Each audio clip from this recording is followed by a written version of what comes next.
What's up guys, welcome to my YouTube channel. In this video I will show you how to fix Swift 1 keyboard not working issue.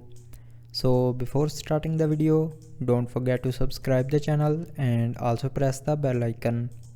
So let's start the video without wasting our time.